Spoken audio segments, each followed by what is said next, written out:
Gloria al Señor. Entonces, recuerden que hemos estado hablando de acción de gracias de las ovejas por el pastor. Hemos visto, hermanos, mucho, hemos hablado sobre los fundamentos, el fundamento de la fe, el fundamento de la esperanza y el fundamento del amor. Gloria al Señor. Precisamente, hermanos, acción de gracias de las ovejas por el pastor entra dentro de este principio, el amor. El amor, así como Cristo derramó su sangre por sus hijos, así es el pastor, que era su cariño, su afecto, hermanos, sus preocupaciones, sus desvelos por las ovejas. Amén. Entonces, hemos estado hablando, hermanos, sobre muchas cosas. Habíamos visto, ustedes recuerdan claramente, acerca en el libro de 1 Corintios, capítulo 3, versículos del 1 al 7, se mencionan 16 características de lo que debe ser un anciano o un obispo, ¿sí? Pero es un obispo.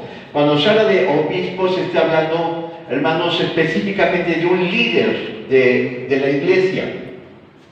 Se está hablando de alguien, hermanos, que tiene preocupación por la iglesia. Así que hablar de un obispo es similar que hablar por un ministro, o por un pastor, o por un profeta, o un apóstol, etc. Lo que es importante es que se mencionan reglas o características de cómo debe ser el obispo o el pastor.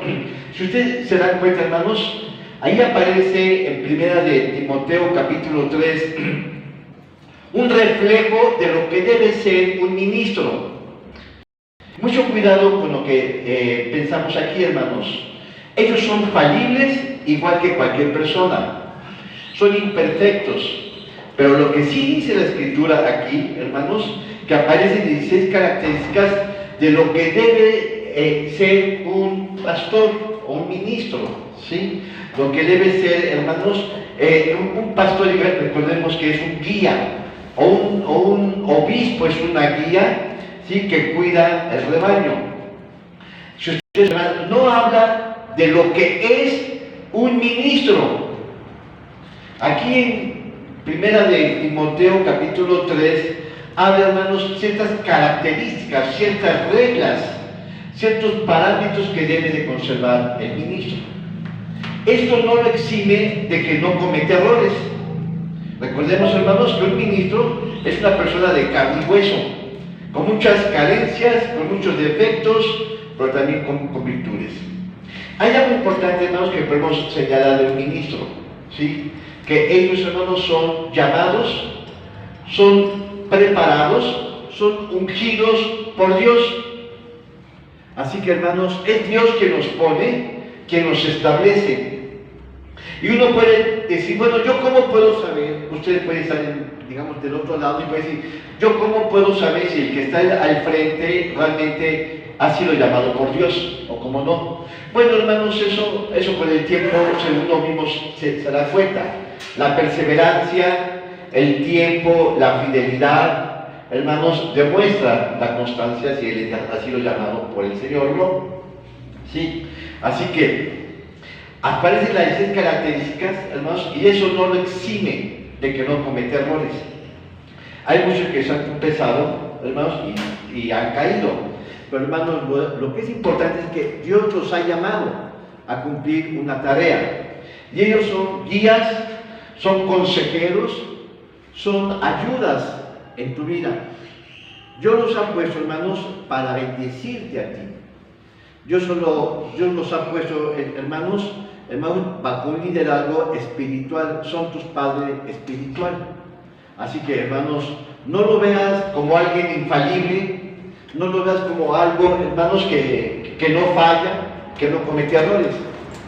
Yo le puedo decir, hermanos, pregúntale a mi esposa quién es José María, ¿verdad? Aquí está mi suegra que vive con nosotros, ¿no?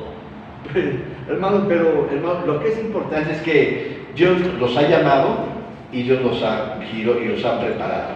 Ahora, un ministro, hermanos, en pocas palabras, no se cuece al primer hervor. Así que ellos han sido entrenados, han sido formados, han sido establecidos. Y eso lleva años, hermanos. Solamente te voy a poner un ejemplo, un ejemplo, hermano, que se me viene a la idea. Primeramente quiero decir, yo no soy ejemplo de nada.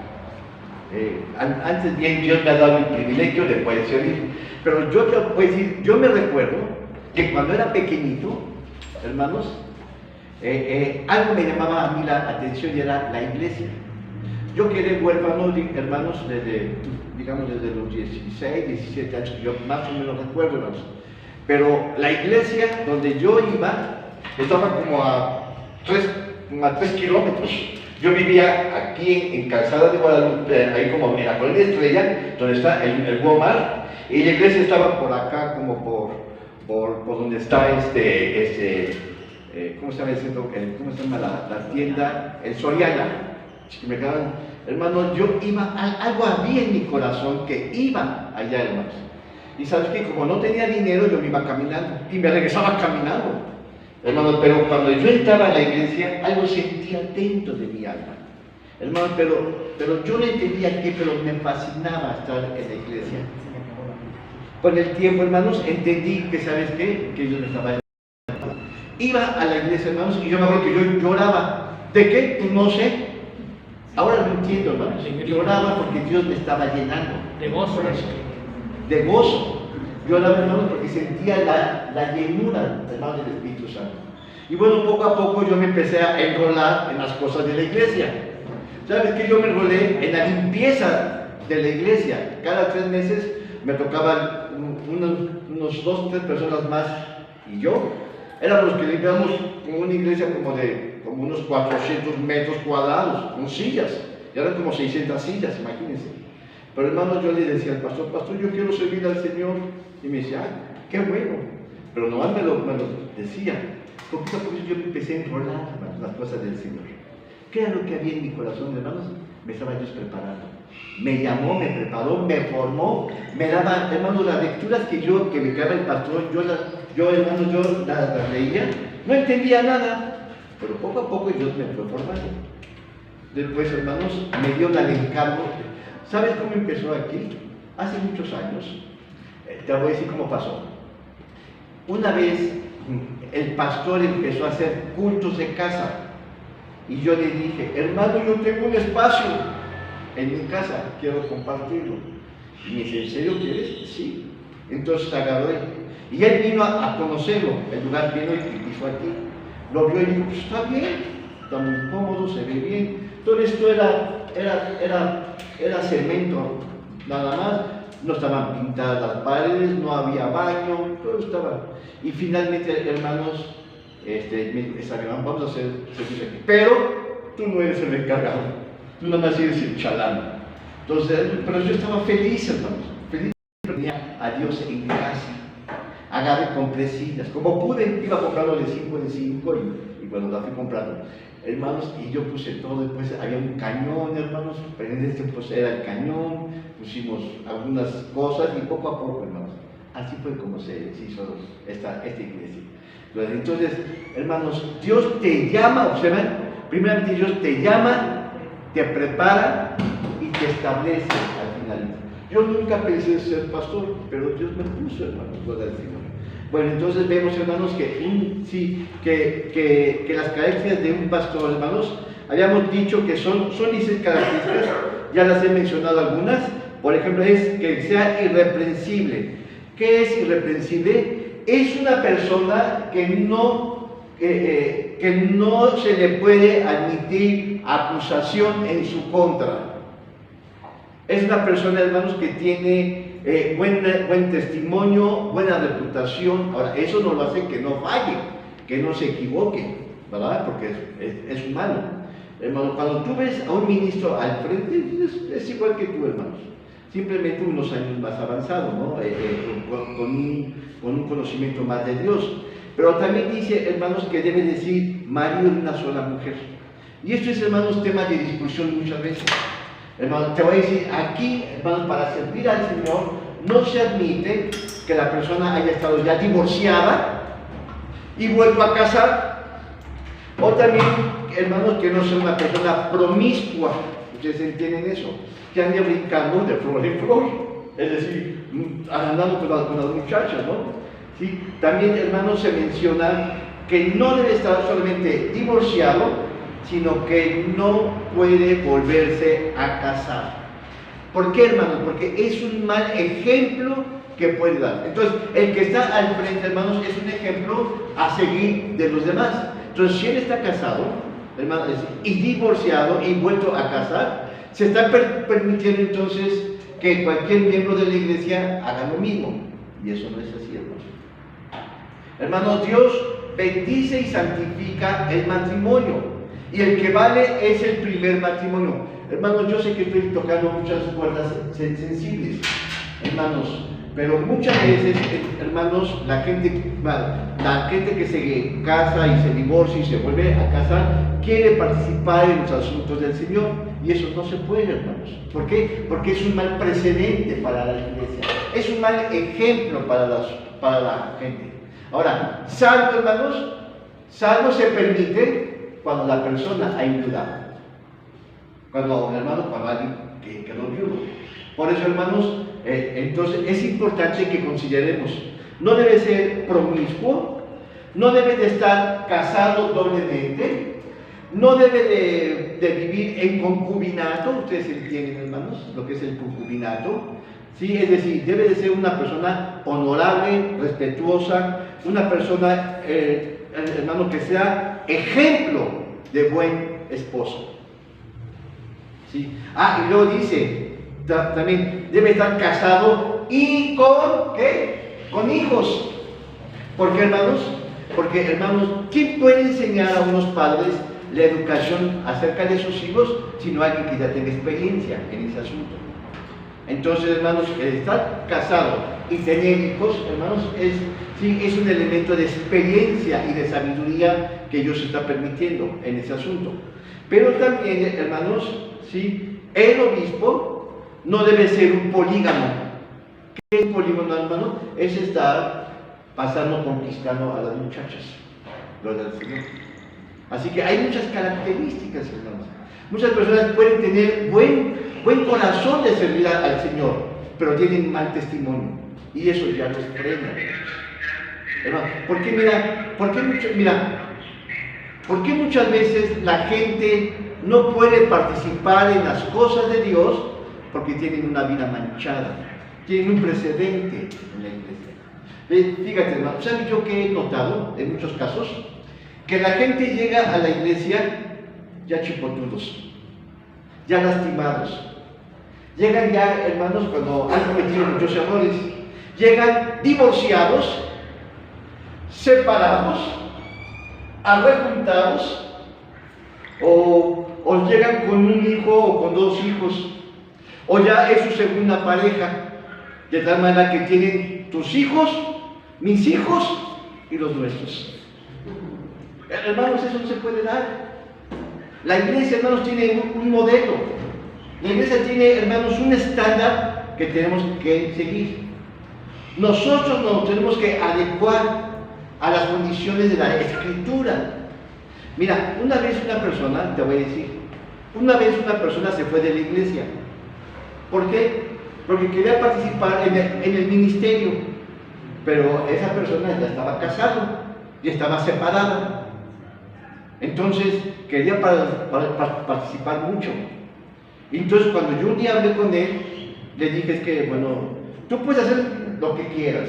Te puedes casar y te puedes juntar o casar y hacer lo que quieras, pero no puedes participar en la iglesia, en los asuntos del gobierno de la iglesia. ¿Pero por qué? Es que mi pastor anterior, con el pastor que yo tuve anteriormente, él estaba casado, separado y vuelto a casar. Y dije, bueno, allá. Aquí no. Aquí no. Hermanos, nosotros tenemos que adecuarnos a las condiciones, hermanos, que establece la Escritura. No por simpatía. ¿Sabes qué hizo el hermano? Dios le bendiga, hermanos. Entonces, yo no voy, hermanos, y se lo digo con todo cariño, con toda, hermanos, sentir, hermanos, de esas palabras. Yo no voy a cambiar comunión con la palabra de Dios. perdón, o la palabra de Dios, no la voy a cambiar, lo que es la escritura por comunión. Hermanos, la escritura tiene sus normas, tiene sus principios, tiene sus deberes, y nosotros tenemos que ceñirnos a esas condiciones. Y si no, pues no, hermanos. Eso es. Entonces, eso es el caso de maridos de una sola mujer y con hijos. Sobrio. ¿Qué es sobrio?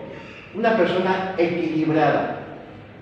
Una persona, hermanos, que no se inclina en los extremos, ¿sí? Es una persona que debe de tener un justo juicio, que debe estar justamente equilibrado. ¿Sabes qué? Aristóteles, yo me recuerdo de eso, yo lo estudié, hermanos, yo estudié filosofía. Aristóteles decía, el modelo de la felicidad tiene que ser el término medio. Él habla con el término medio, ¿sí? El equilibrio. Esa es una persona sobria, que no debe de inclinarse a favor de los hombres, afectando a las mujeres, o viceversa, ¿sí? En cuestiones, hermanos, del liderazgo, debe de mantenerse equilibrado, juzgar con justo juicio, tener equilibrio en las decisiones que se va a tomar. Hermanos, una persona sobria, hermanos, viene de la palabra nefarius, del hebreo, que significa una persona moderada.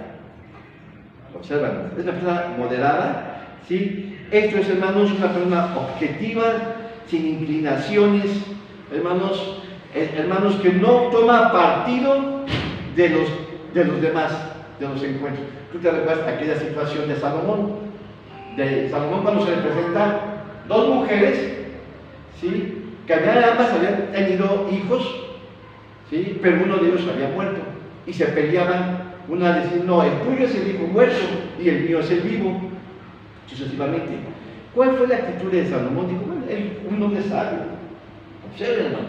Tú dices que es tuyo y tú también dices que es tuyo. Entonces vamos a partir. Okay. Y me invita. La sabiduría de Salomón, la madre verdadera, dijo, no, que se lo lleve mejor. Salomón dijo, ella es su madre. Observa la sabiduría. Equilibrio, justicia, hermanos. Pero también dice prudente, una de las características que dice Salomón. ¿Qué es la prudencia, hermanos? Es la sensatez, la objetividad, hermanos, que no es apasionado. Bueno, esos son, digamos que las mujeres, ¿no? Que son muy apasionadas, ¿sí? Te amo con todo mi corazón y dejan de pensar, ¿no? Hermano, pero es muy bonito eso, ¿no? Pero aquí habla de sensatez. Por algo, amados hermanos, tómenlo a bien, hermano. Por algo, hermanos, el ministerio quíntuple, Dios fue dado hacia los hombres, no a las mujeres. Eso no quiere decir, hermanos, que las mujeres no tengan. Mira, hermano, yo admiro mucho a las mujeres. Es más, te voy a decir algo que yo he notado de las mujeres que no veo en los hombres. Y hasta me da vergüenza lo que yo he observado. Las mujeres usualmente son más devotas, más llenas del Señor que los hombres. ¿Sabes qué? Las mujeres llevan a los esposos a la iglesia, a los niños, a los nietos. Hermanos, las mujeres son promotoras, hermanos, de buscar al Señor. ¿Por qué? Porque tienen mayor sensibilidad para el Señor. Son más receptivas para buscar al Señor. Como muestra, siempre predomina aquí la mujer. Y en todas las iglesias donde vayas, siempre la mujer es la que está, es la que lleva a la familia a los pies de Cristo. Aquí dice, hermanos, que sean hombres prudentes, es decir, son personas con juicio, con razón. ¿Sí? Muchas veces, digamos que la mujer toma decisiones con el corazón, con los sentidos. ¿Sí o no, amadas hermanas? Mira, yo las admiro a muchas de ustedes. Yo las admiro, hermanos, porque tienen cualidades que yo no tengo. Hermano, yo la veo con mi esposa, ¿no? Mi esposa es perseverante, es trabajadora, y yo a veces yo estoy más relajado, ¿no? Ella es un poco, su carácter es más fuerte que el mío, ¿no? Por a veces yo, bueno, ya no digo nada, ¿no? ¿Qué vemos también en una persona que es prudente? ¿Sí? Aquellos que tienen la capacidad de discernimiento.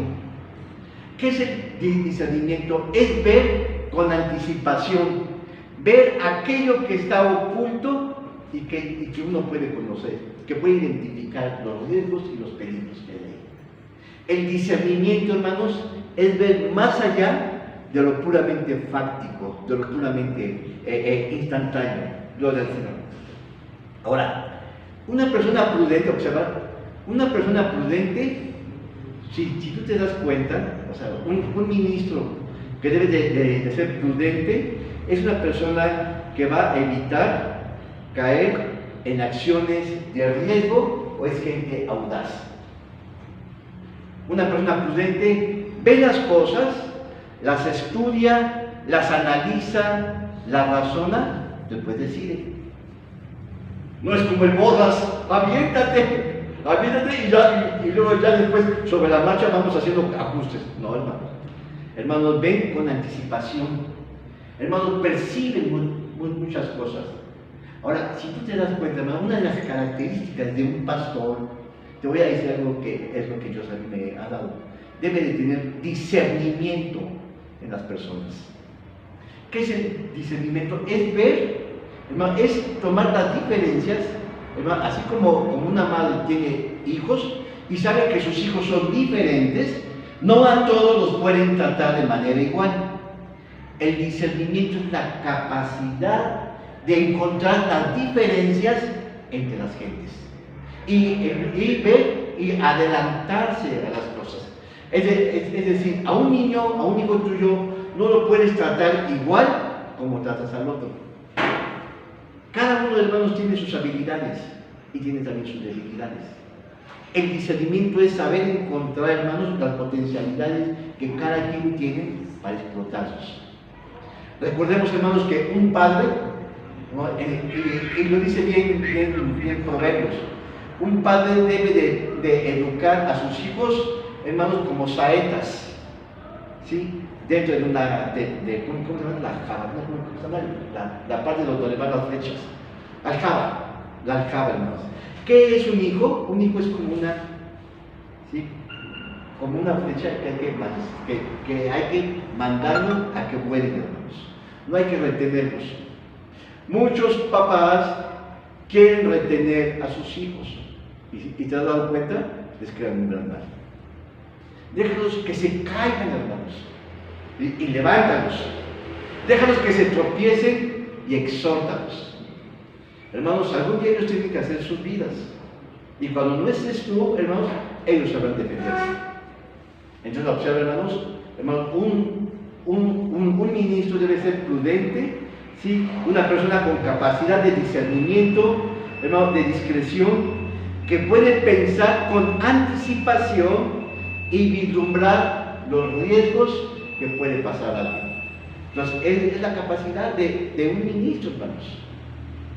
Mira, imagínate simplemente que para que la gente no se vaya de la iglesia, sí, les va a dar por su lado. ¿Cuánto mal le está haciendo a la iglesia y a la persona? Un pastor tiene que ser transparente, tiene que ser abierto y tiene que decir las cosas tal como son, sin menoscabo. Así, hermanos, así no debe ser tu cuate. El pastor no es tu cuate, es tu hermano mayor, es tu consejero que Dios lo puso al frente para ayudarte, para bendecirte, para exhortarte. Fíjate, la palabra prudente, observa esto, prudencia quiere decir o significa ver de lejos con anticipación, ver los posibles riesgos que alguien puede, pues es un consejero. Pastor, me quiero casar, alguien puede, pastor, me puedo casar, pero a mi esposo no le gusta trabajar. ¿Usted qué dice? Si yo fuera un pastor banco, no te preocupes, cásate. A ver cómo le hace él, pero no. ¿Sabe yo qué diría? Espérate, vamos a buscar otra segunda oportunidad. ¿Verdad? Entonces, una persona prudente ve de lejos con anticipación los posibles problemas que pueden suceder en un matrimonio. Él no te va a casar por casarte. Él no te va a dar guayabazos, Él no te va a solapar, a darte palmaditas en la espalda. Por eso es que a veces es amado y a veces no es amado, por no decir aborrecido. Pero el pastor no es el que te va a dar tus guayabazos, el que va a permitir que tú hagas lo que quieres. Es tu consejero, es tu ayuda. También dice, hermanos, ¿sí? Dice que también en Timoteo, capítulo 3, dice que debe ser decoroso u ordenado. Decoroso en 1 de Timoteo, capítulo 3, del 1 al 7. Dice decoroso, ustedes ahí lo tienen, ¿no? Decoroso, ¿sí? U ordenado. La palabra decoroso viene de cosmios, que es bien ordenado. Bien ordenado, ¿sí? Esto es, hermanos, una persona decorosa es aquel que se comporta con decoro, con educación, con principios, ¿sí? Aquel, hermanos, que sigue las normas, las reglas de la sociedad y de la moral.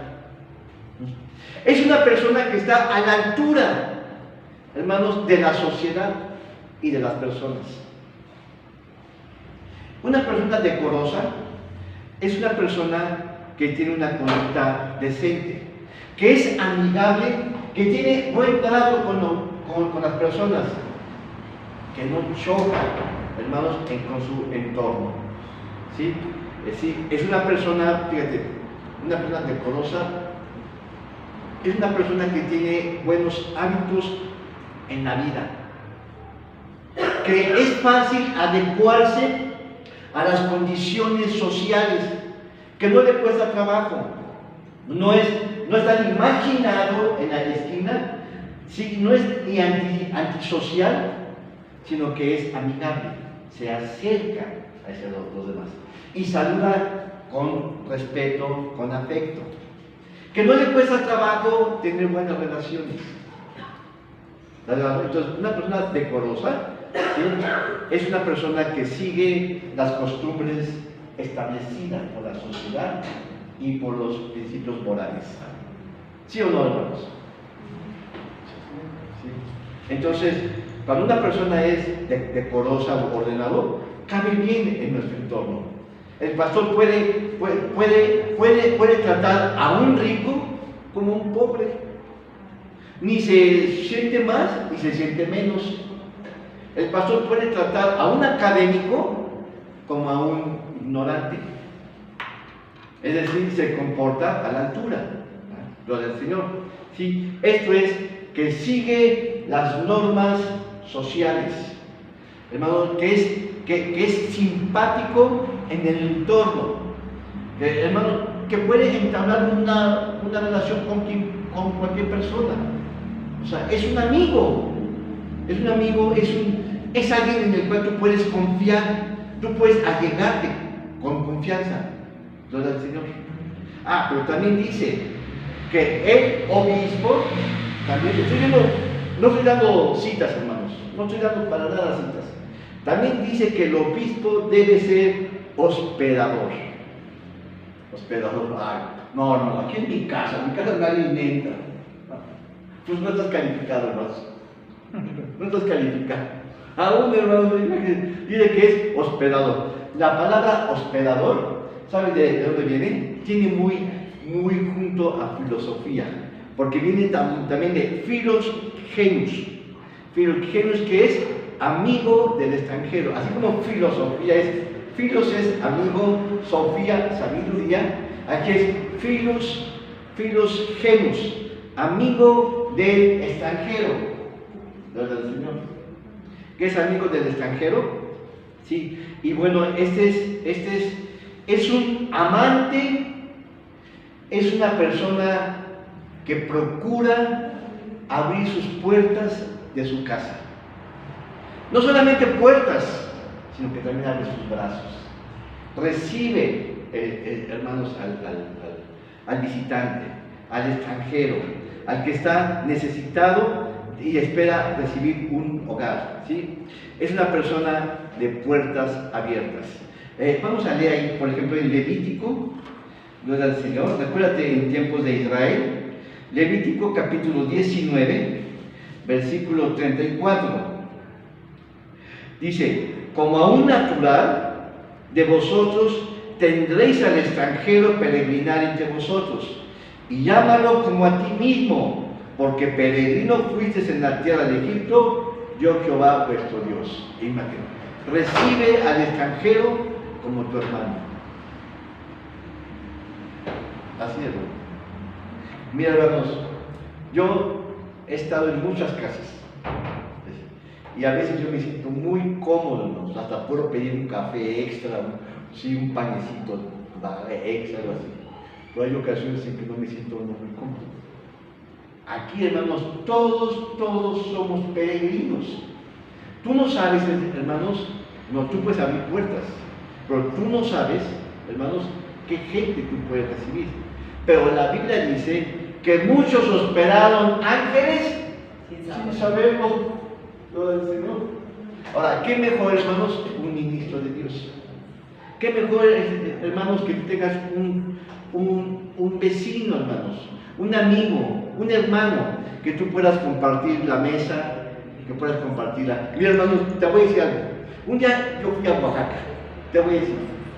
Yo fui a Oaxaca y yo fui a una iglesia. Siempre la vez que yo iba a pasear, yo siempre iba a Oaxaca a las iglesias.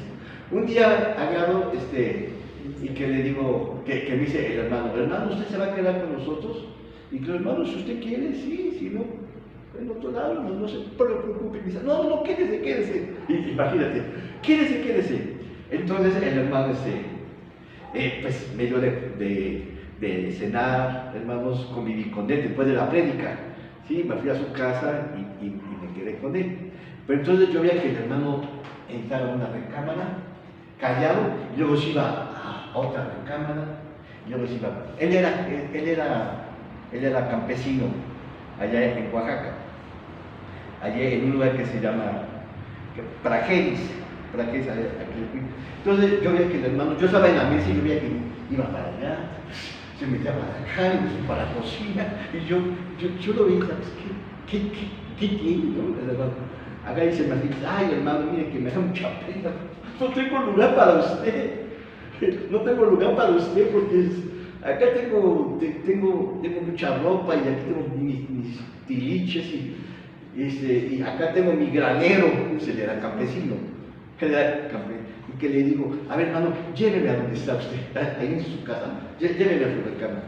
Y yo muy confiado, acá me dice, mira, pues aquí están mis tiliches, aquí está mi casa, aquí está mi recámara con mi esposa, y me dice, y aquí está el granero. Y que le digo, hermano, ese está para mí, ese lugar es para mí. Le dije, ese es el lugar. ¿Sabes qué, hermano? ¿Ves esos costales de Nequén? Que es de Nequén, los costales, esos blancos o grises como son. Tenía así lleno todo un espacio grandote de puros costales, que era la cosecha, el tiempo de la cosecha. Y digo, ahí me quedo, hermano. Estaba lleno de moscos. Hermanos, pues ese día no se me queda bien, ¿no? Él empezaba a darme, él tenía buen corazón, dame algo mejor. Y digo, ahí me quedo, hermano, no se preocupe, ahí me quedo. Agarró el hermano, te dio una colchoneta, me dio una cobija y dormí como angelito. Que si había moscos, pues ni lo sentí. Que no era muy cómodo, era un lugar rural, hermanos, Prajeris, ustedes si conocen, está en una colina. Pude ver, hermanos, la galaxia completa. En la noche era como las 12 de la noche, cuando, hermanos, una noche estrellada. Hermanos, bonito, pude ver la galaxia sin contaminación. Hermanos, les recomiendo ir a Oaxaca. Me enamoré de Oaxaca. Bueno, entonces, ahí está, hermanos. Dice que deben ser hospedador, gloria al Señor, de puertas abiertas, ¿sí? Gloria al Señor. Observen lo que dice Jesucristo acerca de este asunto. En Mateo capítulo 25, versículo 35-36. Dice, porque tuve hambre y me diste de comer, tuve sed y me diste de beber, fui huésped y me recogiste, desnudo y me cubriste, enfermo y me visitaste, estuve en la cárcel y viniste a mí. Gloria al Señor. Ese es, hermanos, el corazón de los pecadores. Hermanos, recibe al pobre, aliméntalo, dale, hermanos, cosas que a ti te cuesten, hermanos. No le des las obras, hermanos, porque se siente, se siente. Hermanos, hay veces que uno se siente cuando es bien recibido y cuando no lo es. Aquí dice, hermanos, tuve hambre y me diste de comer. Es decir, se sentó en la mesa con la familia, me diste de beber, fui huésped y me recogiste, desnudo y me cubriste. Dale de tu ropa, hermano. Que si se va a bañar y no tiene ropa, pues hermanos, dale tu ropa. Gloria al Señor. Dice, y me dice, estuve en la cárcel y viniste a mí. ¿Sabes qué? Yo estuve en la cárcel, hermano. Bueno, no estuve en la cárcel, sino que visité la cárcel, hermanos. Gloria al Señor. Allá en Oaxaca. Fui a la cárcel de mujeres también, de mujeres y a la de hombres a predicar con mi concuño Santiago. Y también en Oaxaca. También, con concuño allá fue en Tijuana. Y hay un hermano en Oaxaca que se llama Porfirio. Fui allá, hermano, fui a predicar a gente, hermanos. A gente, quién sabe qué habían hecho, pero estaban ahí por algo. Así que no son precisamente un alma de la caridad, ¿verdad? No son unos angelitos. Hermano, yo cuando yo me acercaba, yo los abrazaba. Hay una hermana de aquel lugar que llevó tamales. Imagínense, como 400 tamales. Ella los dio, a ella le costaron y darlo, hermanos. Imagínate, hermanos. Imagínate. Por eso es que, hermanos, cuando tú das, Dios te va a multiplicar. Hermanos, lo que tú des que no te pese. Entre más das, hermanos, más bendición vas a tener. Mira, hermanos, te lo digo con todo el cariño, con todo el peso de estas palabras, hermanos. ¿Sí? Yo me he dedicado siempre a las cosas del Señor. Y Dios me ha multiplicado a mí, hermanos. Tengo todo, hermanos. Mira, hermanos, hoy le dije a mi esposa, ¿qué vamos a desayunar? Usualmente yo no desayuno, usualmente porque ayuno los domingos, pero tenía hambre. Digo a mi esposa, ¿qué vamos a desayunar? Me dice, frijolitos. Me dice, bueno, está bien, damos. Me doy frijolitos, un pedacito de jamón en la tortilla, hermanos, y chile, y mi cafecito. Feliz, hermanos, feliz. Hay veces que desayuno bien, y hay veces que no tan bien. Pero hermanos, todo es con el Señor, todo es gracias al Señor. Amén. Luego dice, aptos para enseñar. Ahora, un ministro debe tener la habilidad para enseñar. Imagínate, en otras palabras, debe de tener estudios, hermanos. No debe de improvisar. Dice, apto para, ¿qué es apto, hermanos? Es decir, que debe de tener la habilidad o la capacidad para enseñar. Apto para enseñar. No voy a leer citas porque quiero acabar esta ocasión. Esto es, hermanos, que es una persona que es competitivo, que es conocedor de la palabra de Dios. Hermanos, que tiene habilidad de palabra. Observan, no solamente si ahora, fíjense lo que hemos estado escuchando por media hora. Si tú te das cuenta, el apóstol Pablo, cuando le da las recomendaciones a Tito, ¿qué es lo que está sobresaliendo en todo este discurso? Que esa persona debe de tener la característica o la cualidad, que debe de estar presto. No está hablando de habilidades intelectuales o habilidades económicas que pueda tener, o que sea una persona altamente capaz o intelectual, sino que está hablando que debe ser una persona que tenga, hermanos, deseos, hermanos, morales, principios éticos, hermanos, que tenga un corazón para el servicio de Dios. Te estoy diciendo, hermanos, que aquí, hermano, a lo que Dios le importa es tu corazón.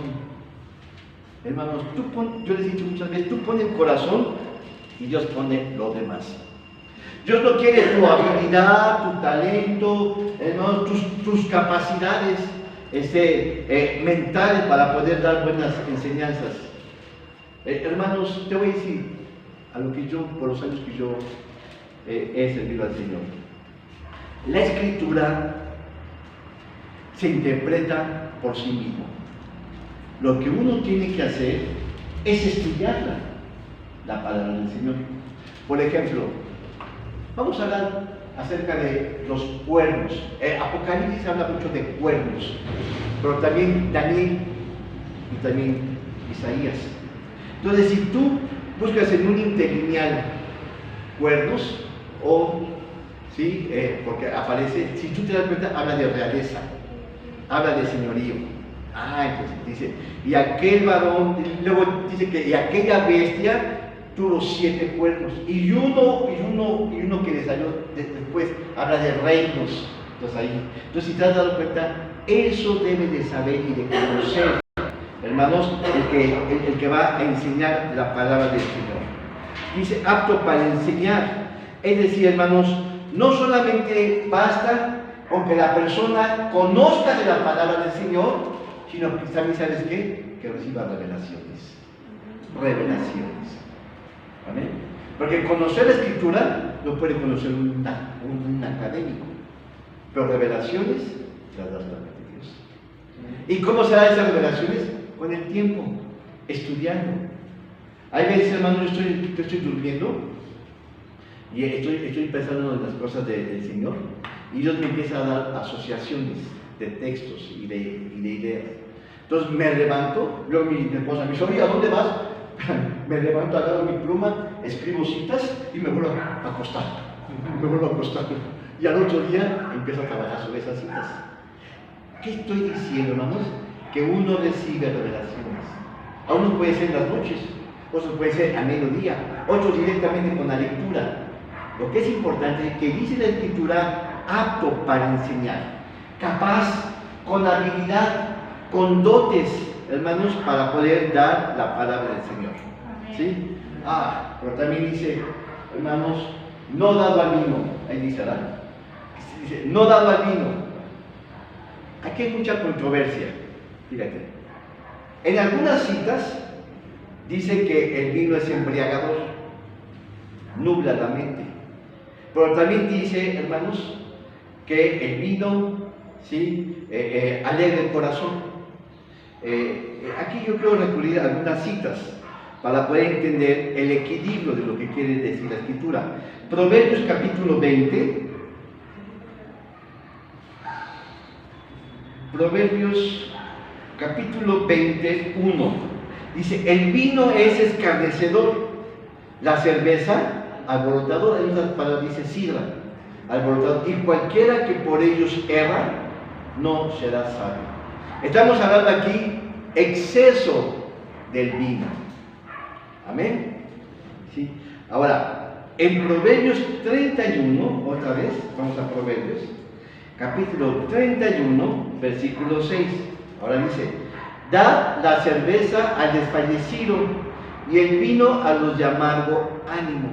Ahora dice, primeramente dice que la sidra, pues el vino es alborotador, y ahora dice aquí que hay que darle la cerveza al enfermo o al desfallecido y el vino al de amargo ánimo. ¿Para qué? Para que lo alegre. ¿Qué no se contradice, hermanos? La cita. Aquí está el título. Aquí está, hermanos, la respuesta. En Tito, aquí está el término medio. El Tito capítulo 2, versículo 3. Ahora dice, las viejas asimismo se distingan de un porte santo, no calumniadoras, no dadas a mucho vino, maestras de honestidad. Ya. Esas tres, por un lado, dice que el vino embriaga y que el otro lado, el vino alegra el corazón. Es decir, es malo y es bueno. El término medio aquí lo encontramos. Dice, sí, dice, no calumniadoras, no dadas a mucho vino. ¿Qué está diciendo? Que el vino se permite en equilibrio. Que el vino, hermanos, Dios lo hizo, pero no debemos de abusar de él. Nuestro amado Jesucristo tomó vino. Pablo le recomienda a Tito para sus enfermedades, toma el vino. El problema es que muchos toman y toman y toman y toman y toman. ¿Entiendes eso? Sí, hermana. También, pues, en el sentido espiritual, el vino, pues, es el gozo del Espíritu. También. Es una figura del Espíritu Santo. Pero es cierto, hermanos. Pero lo hay. Sí. Lo hay, hermano, es una... Se puede tomar ese vino para alegrarse. Para la Santa Cena se toma vino, pues es jugo de Pero uva. no es natural, sino la oración en el Espíritu da un gozo especial. Amén. Es el vino que podemos tomar cuando espiritualmente estamos conectados. Amén. Sí. Entonces, ¿qué es lo que estamos diciendo? El vino se puede tomar, pero no en exceso. Lo del Señor. Sí, no, El vino se puede tomar, hermanos. El problema es, hermanos, que se exceden en el vino, entonces pierde la cordura y entonces provoca lo que suele pasar. Después salen con los problemas, ¿sí? Bueno, el hombre cuando toma se siente inspirado y empieza a coquetear a la vecina, a la compañera del trabajo y así sucesivamente, ¿no? Entonces el vino es alborotador, trastorna la mente, hermanos. Pero hermanos, Dios permitió el vino. ¿Qué está diciendo? Debemos de tomarlo en su justo medio. Una, dos copas, nada más, hermanos. Ahora, no me decía, hermano, el pastor está hablando que debemos de emborracharnos tampoco, hermanos. No, hay que verlo en un sentido equilibrado. Equilibrio, hermanos, es lo importante. Una o dos, no más, hermanos. Cuando tú sientes que tu cabecita se empieza a marear, stop, lo del Señor. Así que dice, así que, por ejemplo, tengo aquí en Eclesiastés, aquí debo de detener un poquito porque es un tema sumamente delicado, hay mucha controversia, si se puede o no se puede, si sí o si no. Eclesiastés 9:7 dice, anda y come tu pan con gozo y bebe tu vino con alegre corazón. Observa. ¿Sabes qué? Como por ejemplo, ¿sí? En una boda se permite entre los novios brindar con alegre corazón. En una boda, ¿sí? En un cumpleaños, hermano, pero con equilibrio. Dice, anda y come tu pan con gozo y bebe tu vino con alegre corazón, porque tus obras ya son agradables a Dios. Observa. Es decir, no se está prohibiendo, dice que se está permitiendo. Y luego en Salmo 104, eso es sumamente importante, hermanos, porque no es licencia para emborracharse. Salmo 104, versículo 15, dice, y el vino que alegra el corazón del hombre, y el aceite que hace lucir el rostro, y el pan que sustenta el corazón del hombre. Te está diciendo que se puede tomar, pero no emborracharse, no caer en la disipación, en la borrachera. Ay, ya me pasé, hermanos. Después, hermanos, finalmente dice también, no avaro o codicioso. ¿Qué es el avaro? El que quiere atesorar y no gastarlo. El avaro, hermanos, es el que quiere tener y tener y tener y tener y tener y no más. Cuando uno desea tener, ¿sabes qué se vuelve aquí? Un ídolo en el corazón. Entonces, ¿sabes qué? Entra la avaricia, pero sale Dios de tu corazón. La avaricia, hermanos, es el deseo desenfrenado, descontrolado de acumular bienes, de tener riquezas. ¿Sí? Lo del Señor. Es decir, dice, por ejemplo, no se puede servir a las riquezas y a Dios. uno u otro. Mateo capítulo 6, gloria al Señor. Mateo 6, versículo 24, dice, ninguno puede servir a dos señores.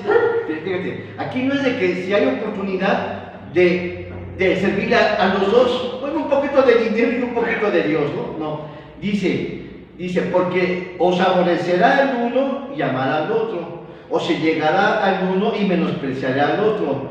No podéis servir a Dios y a Mamón. Mamón era el Dios de las riquezas. Observan, uno u otro. Un ministro debe de aprender a despreciar todo eso. Te voy a confesar algo, hermanos. En lo personal, yo no tengo bienes. Solamente tengo uno. Un solo bien tengo yo. ¿Sabes cuál? Mi panteón. Es lo único que tengo. Lo puse a mi nombre. Lo único que tengo en la vida es mi panteón. ¿Cómo ves? Y eso nada más unos 3 por 1 metro. Es lo que tengo. Es lo que tengo en esta vida. Así que, hermanos, y luego en Colosenses, nada más estas citas. Colosenses capítulo 3, 5 dice, amortiguad pues vuestros miembros que están sobre la tierra, fornicación, inmundicia, mala concupiscencia y avaricia, que es idolatría. El dinero es una especie de idolatría, ¿sí o no? Siempre queremos tener dinero, tener. ¿Y sabes qué? Nos movimos y lo dejamos ahí todo. No te lo vas a llevar. Gloria al Señor. Un ministro debe de aprender a despreciar esas riquezas. También dice que gobierne bien su casa. Y Tito dice, en Tito dice, porque si no sabe gobernar su casa, ¿cómo va a gobernar una iglesia? Gloria al Señor. Sí, así que un pastor debe de tener dotes o el don de saber gobernar, ¿sí? Al menos demostrarlo en su casa. Gloria al Señor. Hermanos, no puedes subir a un tercer piso si no puedes subir un segundo piso o un primero, ¿sí? Gloria al Señor. Es decir, hermanos, un ministro debe de gobernar la iglesia no con tiranía, dice, sino con ánimo pronto. Debe, hermano, mira, acuérdate que un ministro simplemente es un siervo del Señor. La iglesia no es de él, la iglesia es de Cristo. La iglesia es de Cristo.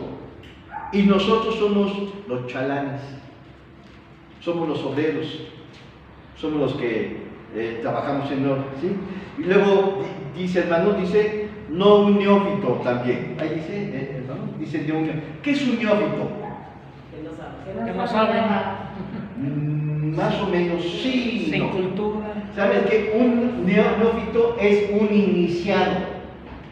Imagínate que alguien venga, entra a la iglesia, ¿sí? Se bautiza, recibe a Cristo y al mes ya quiere predicar. ¿Tú crees que puede predicar? No.